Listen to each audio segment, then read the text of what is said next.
watch list going into July 12th. I'll start off here with SNOA. We had this 33-cent breakout, multi-month, multi-year level that's been fairly significant. The pullback back towards 25s, 26s, prior resistance now acting as support. Once it perked through into 33, kind of consolidated sideways throughout the rest of the day. You got that nice blowout trade. History of one-day moves, so nothing that was worth swinging, but a nice little intraday trade opportunity there. Zap, I had attempted this first green day. I had said in the watch list I wasn't super interested in this day. If it faded here on Thursday, Friday would have been a lot better of an opportunity back into the 10s and 11s. There's just not enough range here, given where most of the volume traded in this 11 range. I had scalped some through the high day break, but volume kind of sped up a bit too quick, and price didn't match that. So I moved on there. Not really A plus at this point anymore. It did still close red, but not really a super main watch there. LGVN, I had put some on in this pre-market pop, and kind of like Clue did the other day where you got that pop and immediate fail. This one just didn't do that, so I moved on before market open, reacted into that 430 shove off the open, scaled, and then covered into the lows, reshorted the pop, was looking for that low a day break. It ended up holding as a double bottom, so I moved on. I expected this thing to fade as well, a lot lower, back down to the threes where the 4 EMA was, and it had different plans. So not as big of an opportunity as I was looking for.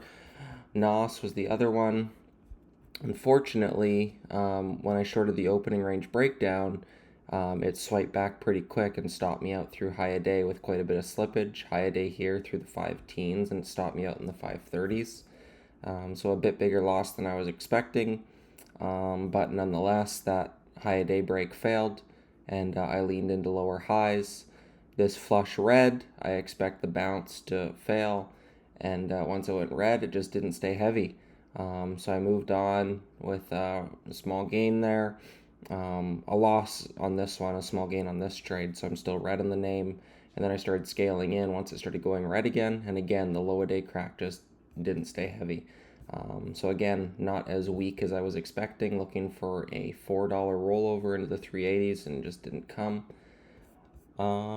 Maxon, this daily's still holding up. Coming back a bit here today. Still a break over 30s and 34s for a potential gap fill into the 50s.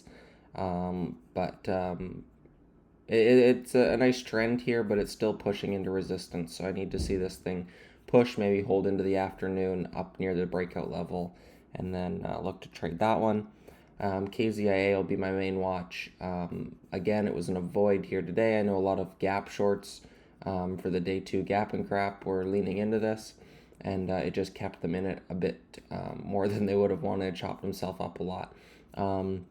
This 120s, if I zoom in here, resistance in pre-market, acted as support, then acted as a fail fall through momentum spot, prior top, prior support. So this over under 120s.